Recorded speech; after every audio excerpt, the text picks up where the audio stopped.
Assalamualaikum warahmatullahi wabarakatuh.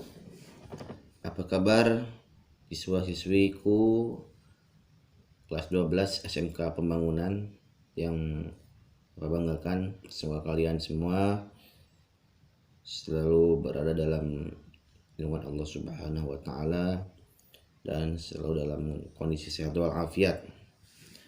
Selalu membiasakan pola hidup sehat dan bersih agar kita senantiasa selalu sehat tentunya ya. Berpikir positif, lupakan sesuatu yang membuat kita takut ya, perasaan cemas, was-was, hilangkan semuanya ya. Menjadi salah satu ukuran keimanan kita adalah ketika kita yakin sungguhnya Allah Subhanahu wa taala telah memberikan kehidupan kepada kita, yaitu kehidupan sebaik-baiknya ya. Maka dari itu tetap optimis ya, jangan pesimis. Tetap kita berpositif thinking kepada Allah. Allah memberikan yang terbaik jalannya kepada kita semua. Baik, pada video kali ini Bapak akan menayangkan nanti ya slide atau PowerPoint tentang iman kepada qada dan qadar. Ya mohon maaf itu mungkin Bapak ambil dari pembelajaran video lainnya karena keterbatasan media. Kebetulan ada kesalahan teknisan dari laptop yang Bapak punya ya, nggak bisa digunakan, jadi Bapak gunakan dulu media lain ya. Bapak akan sedikit menyimpulkan dulu tentang apa itu iman kepada qada dan qadar. Di sini Bapak akan bacakan dulu tentang KD 14 ya, 14 14 24 34 44 ya. KD 3.4 menganalisis dan mengevaluasi mana iman kepada qada dan qadar. Kemudian 4.4 menyajikan kaitan antara beriman kepada qada dan qadar kepada Allah Subhanahu wa taala dengan sikap optimis, berikhtiar dan bertawakal. Ya. Jadi kalian mungkin sudah pernah belajar apa itu qada dan qadar ya. Iman kepada qada dan qadar kalau kita belajar ketika zaman SD atau SMP, yaitu salah satu iman kepada Allah, yaitu rukun iman yang keenam ya. Iman ya. Iman itu percaya kepada Allah. Iman seseorang tanpa iman itu diragukan ya keislamannya. Begitupun ketika kita berbicara tentang iman, ada beberapa iman kepada Allah, kepada malaikat, dan terakhir itu kepada qada dan qadar, yaitu beriman terhadap ketentuan yang Allah tetapkan ya, takdir yang Allah berikan kepada kita. Di sini Bapak akan membicarakan tentang secara bahasa apa itu qada dan apa itu qadar ya. Qada menurut bahasa yaitu menentukan atau memutuskan ya. Sementara menurut istilah segala ketentuan Allah Subhanahu wa taala sejak ya, zaman azali.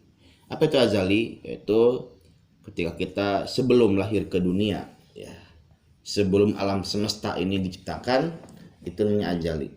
Jadi yang namanya kita lahir, kemudian bagaimana kondisi tubuh kita, bagaimana takdir hidup kita, nasib kehidupan kita ke depannya dari mulai lahir sampai kita meninggal, itu sudah Allah tetapkan ya dalam qadanya itu. Jadi tidak akan bisa diubah, diganggu gugat selain Allah Subhanahu wa taala yang menetapkan itu sendiri.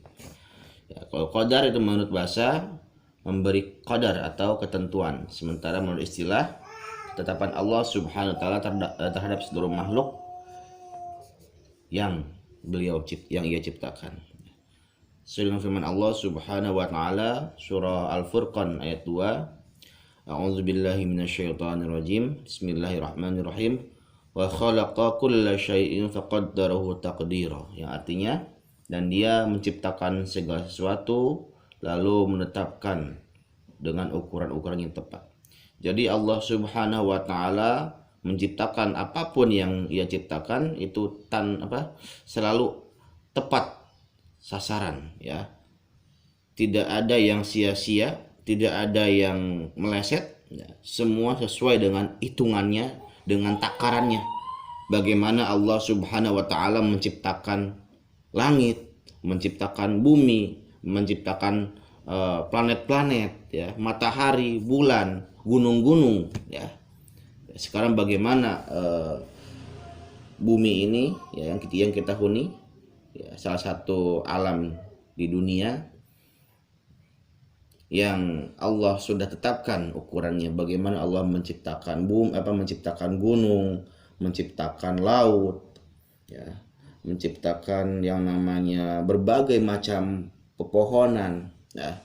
Ketika manusia sudah melanggar dari apa yang Allah tetapkan, jaga laut, jaga gunung, jangan ditebang, laut jangan dirusak, ya, dengan membuang sampah, membuang limbah sembarangan. Akhirnya ketika manusia melewati batas ketentuan Allah, maka malapetaka yang terjadi, banjir, kemudian gempa bumi, longsor, tsunami dan sebagainya.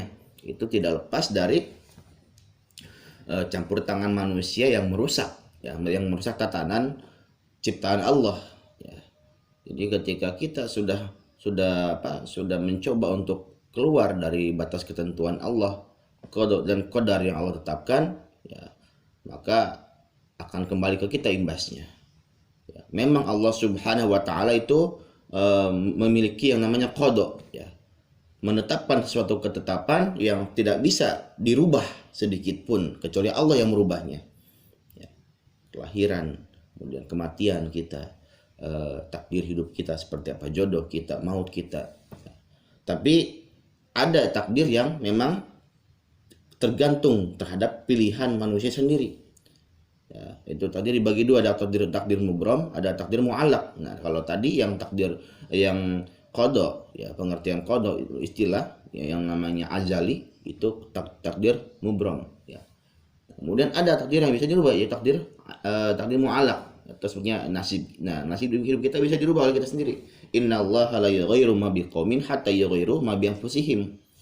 Nah, kalau seseorang satu kaum, seorang manusia bisa merubah apa yang menjadi nasibnya, apa yang menjadi ketentuan hidupnya, tergantung dari usaha dan ikhtiarnya. Usaha lahir itu bagaimana dia mengusahakan, yang mengupayakan kehidupannya untuk menjadi lebih baik. Usaha batin bagaimana dia berdoa kepada Allah Subhanahu wa taala dengan penuh keyakinan bahwa apa yang dia inginkan, apa yang dia cita-citakan itu akan terwujud. Tapi ingat, ya, semuanya butuh proses dan butuh sambungannya. Mohon maaf ada gangguan sedikit, ya. Tadi kita lanjut, ya. Seseorang sahabat pernah bertamu kepada Rasulullah SAW, ya. Ketika itu dia membawa onta, lalu dia tanpa mengikatnya ke pohon langsung bertemu dengan Rasulullah, dan Rasul menegurnya, ikatlah unta yang kamu punya, jangan kau biarkan seperti itu. Kata orang tersebut, kata sahabatnya menjawab, biarkan ya Rasulullah, saya sudah bertawakal kepada Allah, mau bagaimanapun itu unta, saya bertawakal kepada Allah dan saya yakin Allah akan menjaganya. Kata Rasulullah SAW, ikat dulu ontamu baru kamu bertawakal. Jadi kadang ada orang yang memang terlalu optimis, ya, terlalu menyerahkannya kepada Allah, sehingga ketika dia menemukan sesuatu yang tidak dia harapkan, atau dia lagi apes tanpa ada ikhtiarnya, dia punya motor, dia simpan motornya di parkiran, ya kan, tidak dikunci setang, bahkan kuncinya pun masih ngegantel di situ, ya, dia pasrah kepada Allah, pasti Allah menjaganya. Enggak seperti itu. Dengan gampangnya, jangankan jangankan di tempat umum, di parkiran pun yang ada tempat parkirnya, kalau misalnya kita tidak hati-hati, tidak ikhtiar dengan cara menggembok atau mengunci stang, atau dengan cara apalah itu kita menjaga apa yang kita punya, masih ada orang yang berusaha untuk mengambil barang kita, ya, agar kita mungkin kehilangan. Ya, tapi ya itu tergantung dari usaha kita. Kita ingin menjadi orang yang dipuji, menjadi orang yang disanjung banyak orang, ya, diberi gelar kiai, ustadz, ustazah, orang soleh, orang alim, atau mungkin misalnya eh, zaman sekarang, zaman milenial seperti apa, dibilang ingin gaul, ingin dibilang apa namanya, ya, up to date dan sebagainya. Itu kan tidak lepas dari bagaimana niatan kita. Ya, niat kita ingin dipuji, niat kita ingin banyak dikenal orang, ya, dengan cara apapun kita lakukan agar orang lain mengenal kita, tanpa tanpa mengenal batas syariat yang Allah tetapkan. Ya, itu berarti tandanya orang tersebut, ya, sudah menghalalkan segala cara, dan itu pilihan dia ingin menjadi terkenal dengan jalan apa yang dia tempuh. Ya, artinya ada orang yang memang dikenal orang secara otomatis, ya, artinya tanpa dia ingatkan, orang sudah banyak yang kenal sama dia, mungkin dengan kebaikannya, dengan keramahannya, ya, dengan kepintarannya, dengan kejeniusannya, orang banyak, semakin hari semakin banyak orang kenal. Tapi ada orang yang sengaja, mungkin ketika itu dia ingin banyak kenal orang dengan melakukan hal-hal yang konyol, ya. Itulah apa contohnya, ya, sekarang sudah banyak ya yang pura-pura gila lah, yang pura-pura apa namanya, yang pura-pura orang setengah waras dan sebagainya, tapi dia waras, hanya untuk meraih popularitas, ya, dengan cara menghujat, dengan cara apa namanya, memfitnah orang biar dia bisa dikenal orang. Nah, ya, apapun itu caranya, itu dia artinya sudah jauh ya dari iman kepada qada dan qadar Allah. Artinya memang, ya, qada dan qadar itu Allah yang menentukan, tapi tidak lepas dari campur tangan kita sebagai manusia yang memilih apa yang Allah tetapkan. Nanti ada slide PowerPoint yang mungkin bisa kalian tonton, ya, yang bisa kalian simak. Mohon maaf bila ada kekurangan, ya, keterbatasan, bisa kalian nanti lihat dari materi yang Bapak akan sampaikan, Bapak akan perlihatkan materinya di Classroom. Terima kasih atas perhatiannya. Assalamualaikum warahmatullahi wabarakatuh. Berikutnya di pembelajaran bab yang kedua, iman kepada qada dan qadar, di pertemuan yang kedua di bab yang kedua. Anak-anakku sekalian, kita awali pertemuan ini dengan mengucapkan basmalah bersama-sama. Bismillahirrahmanirrahim. Kita lanjutkan materi selanjutnya, di mana materi sebelumnya di bab yang kedua ini kita membahas tentang iman kita kepada qada dan qadar, yang merupakan salah satu rukun iman yang keenam, di mana kita telah menjelaskan bagaimana pengertian dari iman kepada qada dan qadar yang telah dijelaskan minggu sebelumnya. Untuk mengefektifkan waktu, kita lanjut ke tanda-tanda iman kepada qada dan qadar. Tanda-tanda iman kepada qada dan qadar, yang pertama, menerima dan melaksanakan ketentuan-ketentuan Allah sebagaimana telah dijelaskan dalam Al-Quran. Yang kedua adalah mengamati dan memanfaatkan dengan baik ciptaan Allah dalam alam semesta. Jadi, memanfaatkan dengan baik ciptaan Allah di alam semesta ini. Karena Allah menciptakan langit dan bumi untuk apa? Untuk dimanfaatkan. Untuk dimanfaatkan dengan baik tentunya oleh kita semua sebagai ciptaannya. Yang selanjutnya, yang ketiga adalah tanda-tanda iman kepada qada dan qadar adalah melakukan usaha, melakukan ikhtiar dengan akal, yang dibarengi dengan doa kita kepada Allah dalam mencapai tujuan hidup. Karena dengan usaha, dengan ikhtiar yang dibarengi dengan doa dan diakhiri dengan tawakal kepada Allah Subhanahu wa taala, maka pencapaian tujuan hidup itu yang kita inginkan. Jadi Ketika seseorang sudah memiliki keimanan qada dan qadar, maka usaha, doa, dan tawakal harus ia lakukan. Yang selanjutnya adalah menyandarkan hasil ikhtiar hanya kepada Allah, yakni tawakal kepada Allah Subhanahu wa taala setelah melakukan usaha, setelah melakukan doa. Yang terakhir adalah sebagai orang yang beriman kepada qada dan qadar, menyandarkan hasilnya, karena kita hanya melakukan usaha, kita hanya melakukan doa, kita hanya memohon melalui doa. Masalah hasil itu hak prerogatif Allah Subhanahu wa taala. Di segala sesuatu menyandarkan hasilnya, ikhtiarnya hanya kepada Allah Subhanahu wa taala. Itu tanda-tanda iman kepada qada dan qadar. Anak-anakku sekalian, selanjutnya bagaimana yang disebut dengan sunnatullah? Sunnatullah itu berarti ketentuan. Ketentuan atau hukum Allah yang berlaku atas segenap alam dan berjalan secara tetap dan teratur. Itu sunnatullah. Contoh salah satunya adalah api panas. Itu semua orang sudah tahu bahwa yang namanya api itu panas. Itu sunnatullah. Dari sananya sudah seperti itu.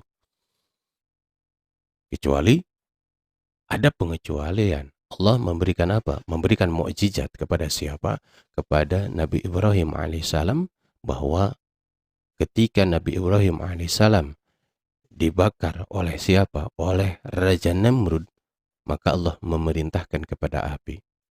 A'udzubillahi minasyaitonirrajim. Qulna ya naru kuni bardaw wa salaman ala Ibrahim. Wahai api, dinginlah dan selamatkanlah Ibrahim. Itu di luar sunnatullah. Karena Allah yang memiliki api dan Allah juga yang memerintahkan kepada api untuk menjadi dingin dan menyelamatkan Nabi Ibrahim alaihissalam. Sunnatullah contoh yang lain adalah es. Es dingin. Semua orang tahu bahwa setiap es itu pasti dingin. Ini sunnatullah. Batu keras. Dan semua orang juga tahu bahwa yang namanya batu keras. Ini sudah sunnatullah dari Allah. Kemudian yang selanjutnya adalah air. Air cair. Ya, air cair. Air ada yang padat, ya, itu sudah menjadi es. Ya, air cair dan sebagainya. Banyak contoh-contoh yang lain. Anak-anakku sekalian, sunnatullah ada dua macam. Sunnatullah kauliyah adalah sunnatullah yang berupa wahyu yang tertulis dalam bentuk lembaran atau dibukukan, yakni Al-Quran. Yang kedua ada juga sunnatullah kauniyah, adalah sunnatullah yang tidak tertulis dan berupa kejadian atau fenomena alam. Contoh, api itu panas dan membakar. Penggantian siang dan malam itu adalah sunnatullah kauniyah. Anak-anakku sekalian, sekali lagi mengingatkan bahwa sunnatullah itu terbagi menjadi dua. Ada sunnatullah kauliyah, ada sunnatullah kauniyah. Sunnatullah kauliyah adalah sunnatullah yang berupa wahyu yang tertulis dalam bentuk lembaran-lembaran yang dibukukan, yakni salah satunya adalah Al-Quranul Karim. Yang kedua adalah sunnatullah kauniyah, adalah sunnatullah yang tidak tertulis dan berupa kejadian atau fenomena alam. Contoh, api panas dan membakar, pergantian siang dan malam, dan sebagainya. Kedua sunnatullah tersebut memiliki persamaan, yakni yang pertama berasal dari Allah, yang kedua dijamin kemutlakannya, dan yang ketiga tidak dapat diubah atau diganti dengan hukum-hukum lain. Sebagaimana firman Allah Subhanahu wa taala dalam Al-Qur'an surat Al-Ahzab ayat 62, A'udzubillahi minasyaitonirrajim. Bismillahirrahmanirrahim. sunnatallahi fil ladzina khalau min qabl wa lan tajida li sunnatillahi tabdila.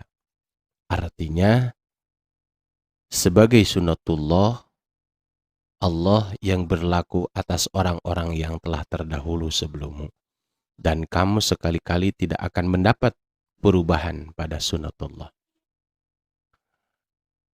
Anak-anakku sekalian, kita lanjutkan bagaimana ikhtiar dan tawakal kita kepada Allah Subhanahu wa taala. Apa itu ikhtiar dan apa itu tawakal? Ikhtiar adalah berusaha secara maksimal dalam mencapai tujuan dan hasil. Sekali lagi, ikhtiar adalah berusaha secara maksimal dalam mencapai tujuan dan hasil. Dalam berikhtiar, yang memberikan kekuatan memilih adalah Allah. Sekali lagi, dalam berikhtiar, yang memberikan kekuatan memilih adalah Allah Subhanahu wa taala. Sedangkan kita sebagai manusia tidak berhak. Sedangkan yang memilih itu adalah Allah Subhanahu wa taala. Ya. Jadi intinya adalah dalam ikhtiar yang memberikan kekuatan memilih, ya, yang memberikan, sekali lagi, yang memberikan kekuatan memilih adalah Allah. Sedangkan yang memilih adalah manusia, dikembalikan lagi kepada siapa? Kepada Allah Subhanahu wa taala. Karena Allah yang lebih tahu apa yang terbaik menurut Allah, bukan menurut kita. Sebagaimana firman Allah Subhanahu wa taala di dalam Al-Quran surat Ar-Ra'du ayat 11, Innallaha la yughayyiru ma biqaumin hatta yughayyiru ma bi anfusihim. Sesungguhnya Allah tidak merubah keadaan sesuatu kaum sehingga mereka merubah keadaan yang ada pada diri mereka sendiri. Artinya Allah tidak akan merubah sesuatu kaum kalau kaum itu sendiri tidak memiliki keinginan untuk merubah dirinya sendiri. Kemudian yang selanjutnya, apa itu tawakal? Tawakal adalah berserah diri kepada Allah Subhanahu wa taala, berserah diri kepada qada dan qadar Allah setelah melakukan usaha, setelah melakukan berdoa secara maksimal. Sekali lagi, bahwa tawakal adalah berserah diri kepada Allah Subhanahu wa taala atas semua qada dan qadarnya setelah melakukan usaha, setelah melakukan doa secara maksimal. Tidak dikatakan tawakal kepada kita ketika kita tidak berusaha, ketika kita tidak berdoa kepada Allah Subhanahu wa taala. Setelah berusaha, setelah berdoa, baru kita tawakal kepada Allah Subhanahu wa taala. Itulah yang dinamakan tawakal. Sebagaimana firman Allah Subhanahu wa taala di dalam Al-Qur'an surat At-Taubah ayat 51, A'udzu billahi minasyaitonir rajim. Bismillahirrahmanirrahim. Qul la yusibana illa ma kataballahu lana huwa maulana. Wa 'alallahi falyatawakkalul mu'minun. Katakanlah, sekali-kali tidak akan menimpa kami melainkan apa yang telah ditetapkan Allah untuk kami. Dialah pelindung kami, dan hanya kepada Allah orang-orang yang beriman harus bertawakal. Anak-anakku sekalian, ikhtiar dan tawakal memiliki hubungan yang erat sekali, sehingga seseorang harus memiliki motivasi yang kuat, namun juga harus menyadari segala keterbatasan yang ada pada dirinya. Seseorang tidak akan mudah putus asa ketika gagal dan tidak mudah lupa diri ketika dia sukses. Artinya semuanya pemberian dari Allah Subhanahu wa taala. Semuanya sudah dikotakkan, semuanya sudah ditakdirkan oleh Allah Subhanahu wa taala. Oleh karenanya, anak-anakku sekalian, jangan putus asa ketika kita gagal dan jangan lupa diri ketika kita sukses. Kemudian yang terakhir adalah hikmah. Hikmah beriman kepada qada dan qadar. Hikmah yang pertama adalah memotivasi setiap mukmin dan muslim untuk selalu mengerjakan kebaikan. Kemudian yang kedua, memperoleh ketenangan dan ketentraman dalam beribadah. Yang ketiga, mendorong manusia untuk berbuat dengan penuh tanggung jawab. Yang keempat, mendorong manusia untuk memilih optimisme dalam kehidupannya. Kemudian senantiasa disiplin dalam berusaha memaksimalkan dalam beribadah kepada Allah Subhanahu wa taala. Selanjutnya menyandarkan manusia untuk menyeimbangkan antara kehidupan dunia dan akhirat. Dan yang terakhir, menumbuhkan sifat sosial agamis dan menghilangkan sifat egois. Itu hikmah-hikmah ketika kita beriman kepada qada dan qadar. Mudah-mudahan di pertemuan bab yang kedua ini kita bisa mencerna dan kita mohon kepada Allah Subhanahu wa taala apa yang telah Allah takdirkan kepada kita semua, apa yang telah Allah qadakan dan qadarkan kepada kita semua, itu adalah yang terbaik. Tetapi ketika yang hal-hal yang buruk, tentunya semuanya kita kembalikan kepada Allah Subhanahu wa taala, dan mudah-mudahan kita semua selalu diberikan keimanan, kekuatan, keislaman, keimanan, sehingga kita terus istiqomah dalam beribadah kepada Allah Subhanahu wa taala. Itu saja di pertemuan kali ini, dan insyaallah minggu depan kita akan melanjutkan ke bab yang ketiga. Dan kalian pelajari di bab yang ketiga, insyaallah nanti saya share untuk materi bab yang ketiga. Itu saja yang dapat Bapak sampaikan. Terima kasih atas perhatiannya, dan kita akhiri pertemuan kita kali ini dengan mengucapkan hamdalah bersama-sama. Alhamdulillahirabbil alamin. Wassalamualaikum warahmatullahi wabarakatuh.